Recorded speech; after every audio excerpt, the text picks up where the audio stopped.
Апсолутно стојам на ставот дека специјалното јавно обвинителство води политичка пресметка во име на СДСМ, односно во име на опозицијата со своите политички неистомисленици, преку конструирани случаи каде што на луѓето за кои тие сметаат дека се нивни политички противници, им се ставаат на товар непостоечки кривични дела и во таа смисла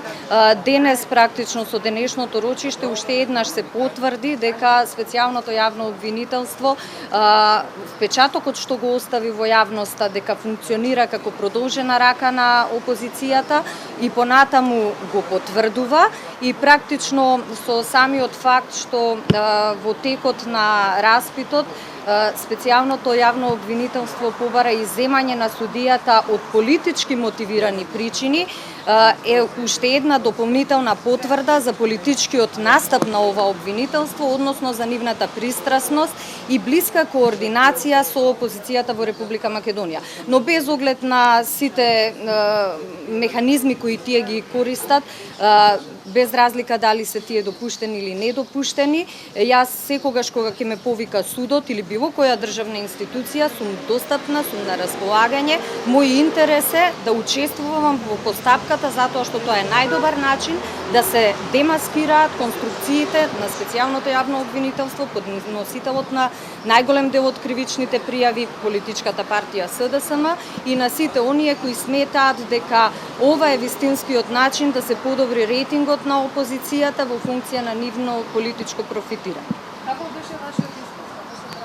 Дали имаше обвинителството помнено докази, како ќе коментирате? Апсолутно нема никакви докази, бидејќи не постои кривично дело, меѓутоа денешниот распит не се однесува по однос на делото кое се става на товар, туку денешниот распит се однесуваше на мерките за предпазливост кои специјалното обвинителство ги побара судот да ги определи за лицата кои се предмет на истрагата кои тие ја отвориле. Од она што јас можев да го слушнам како нивна аргументација, апсолутно не постојат никакви аргументи нити да се бараат, нити да се определат мерки за предпазливост, дотолку повеќе што нивниот аргумент е дека постои опасност од бегство и дека определувањето на мерки за предпазливост било метод за да се обезбеди присуство во постапката. Како што може да видите, јас тука бев и минатиот пат кога ме повикаа, тука сум и денес и ќе дојдам повторно, секогаш кога судот што ја води постапката или државен орган кој води постапка, ќе ме повика така што во вода паѓаат сите нивни тврдења, сите нивни конструкции, сите нивни обвинувања, меѓутоа на крајот судот е оној кој треба да донесе одлука, не врз основа на политички квалификации кои ги слушаме на нивните пресконференции, туку исклучиво врз основа на аргументи, правни аргументи и евентуални докази кои и обвинението, но и одбраната има да ги понуди. Господин Янкуловска, значи вие сте трета осумничена во случај каде што според тврдењата на СЈ уништена е опрема за послушување во вредност од 10 милиона евра. Нивното тврдење е дека вие како министер за полиција сте имале сознание за ова дејство, противзаконито дејство и дека не сте реагирале. Како ќе го коментирате? Видете, тврдењата на специјалното обвинителство во повеќе наврати јас јасно и недвосмислено кажав дека многу повеќе наликуваат на политички конструкции кои имаат дневно политичка намена, а воопшто не наликуваат на една правна аргументација каква што би требала да дојде од еден државен орган и каква што би требала да се презентира во суд. Впрочем, денешниот распит само ги потврдува овие ставови, бидејќи денес не беа презентирани апсолутно никакви докази кои би оделе во нивна корист, односно на моја штета, или би потврдиле дека нивните тврдења се точни. Напротив, од сето изнесено,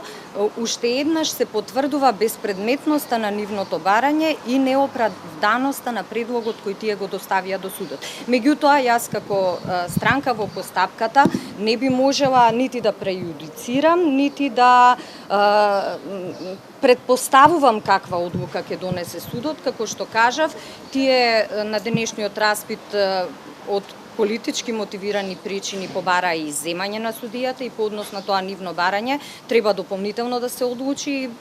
останува во рацете на судот да определи како ќе ја води оваа постапка. Се прислушуваш ли со опрема, уништената опрема, господин Куловски? Дали се уште постои таа опрема, бидејќи вие се уште бевте министарка кога е започнат случајот во февруари 2015 година, вие бевте до мај? Видете, овие прашања се однесуваат на оперативно-технички и тактички прашања кои се надлежност на професионалните лица во Министерството, така што би било неупатно поранешен политички функционер, поранешен министер да се впушта во дискусија и да импровизира со некаков одговор. Но дали се прашања? Да, вие сте били одговорна во тој период. Прашањата кои ги поставувате се однесуваат на оперативно-технички и тактички действија кои ги превземаат професионални лица во Министерството за внатрешни работи, односно во еден од органите во состав, во конкретниот случај Управата за безбедност и контраразузнавање. Така што сосема е неупатно и несоодветно поранешен политички функционер, поранешен министер за внатрешни работи да се впушта во импровизација, во потрага по детали или одговор на прашања кои не се однесуваат на нешто за што може поранешен функционер да даде. Постои вашиот подпис, се подразбира дека вие сте биле во сознание. Видете, вие очигледно немате доволно информации. Мојот подпис единствено стои на поединечен акт, тоа е решение со кое се дава овластување на одредени лица кои се професионалци, повторно ќе подвлечам, да постапуваат во согласност со закон. Така што тоа е генеричка надлежност на секој функционер кој раководи со институција, вклучително и на било кој министер во било кое министерство во владата на Република Македонија. Така што токму вашето тврдење, односно прашање, го потврдува фактот дека неосновано е барањето на специјалното јавно обвинителство, неиздржани се нивните обвинувања и не постои никаква причина за да се определат мерките кои сега во оваа фаза тие ги побараа од судот, а понатаму доколку дојде до постапка, зависно од тоа како судот ќе одлучи, сите аспекти на нивните тврдења, исто како и аспектите на тврдењата на одбраната, ќе бидат презентирани и докажувани, но јас сум сосема спокојна, немам направено кривично дело, нити по однос на овој случај, нити по однос на било кој друг случај. Во тие безмалку 9 години, додека ја извршува функцијата министер за внатрешни работи, секогаш работев совесно, честно и се раководев од интересот на Република Македонија и од интересот на институцијата со која раководев, затоа без оглед дали специјалното јавно обвинителство ќе отвори 1, 2, 5 или 50 предмети, јас сум тука, секогаш сум на располагање, секогаш сум достапна да ги соочиме аргументите, за да јавноста добие една јасна слика кој постапува законски, а кој води политичка битка и кој води политичка пресметка во име на опозиционите партии со политичките неистомисленици. Практично, знаете,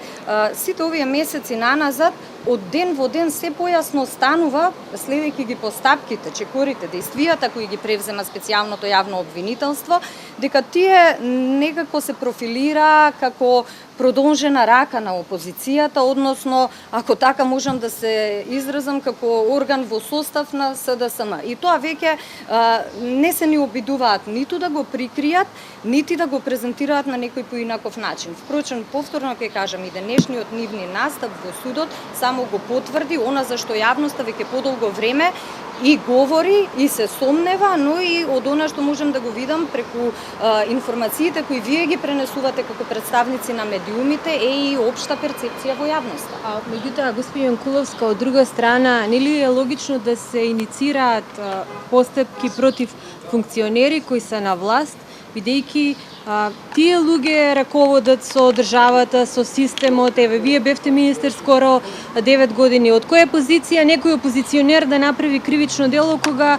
во суштина нема и таква можност? И затоа можеби се создава една таква перцепција дека СЈО се бави само со функционери од ВМРО, ДПМН и ДУИ. Видете, не се работи само за перцепција, се работи за фактичка состојба. Јас од она што тие досега го презентирале во јавноста како резултат од нивната работа, не сум слушнала да се занимаваат со нешто што е поврзано со опозицијата. Напротив, единствениот случај кој условно може да се доведе во корелација со опозицијата, случајот познат во јавноста како пуч, е случај каде што специјалното јавно обвинителство многу повеќе настапува како да е бранител во постапката, отколку како да е обвинител во постапката, така што тоа не е нити моја, нити перцепција на јавноста, туку е фактичка состојба која е потврдена со реални показатели. Така што во делот на вашето прашање со што треба една државна институција да се занимава кога станува збор за откривање на кривични дела, моето долгогодишно искуство како министер за внатрешни работи, што има директна надлежност во борбата против криминалот и корупцијата, практично потврдува дека институциите треба да истражуваат и да се занимаваат со реални состојби и секаде каде што ќе утврдат одредени неправилности да постапуваат неселективно, а не како што тоа го прави специјалното јавно обвинителство, исклучиво согласно насоките и директивите кои им ги дава најчесто лидерот на опозицијата Зоран Заев, но и други членови на опозицијата и истакнати нивни представници, при тоа занимавајќи се или ако сакате истражувајќи само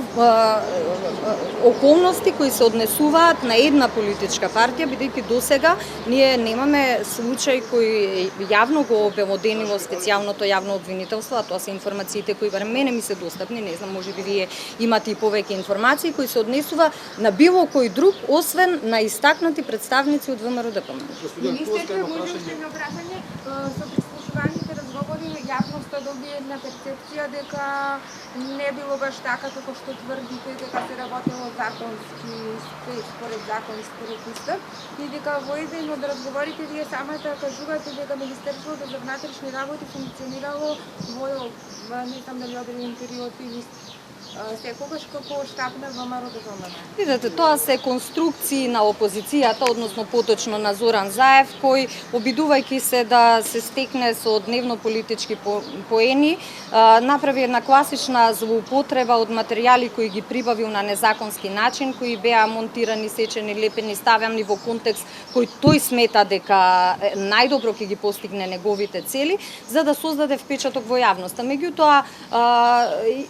граѓаните на Република Македонија се доволно мудри да носат своји заклучоци и да ги ценат луѓето според она што го работат, според она што го оставиле зад нив во момент кога имале можност да покажат резултати од сопствените работи, а не да потпаѓаат под влијанија или под импресии на она што го кажува еден политичар со прилично проблематично минато. Тој е човек, како што знаете, кој беше осомничен за криминал тежок 8 милиони евра и никогаш не направи чекор, односно не се обиде да докаже дека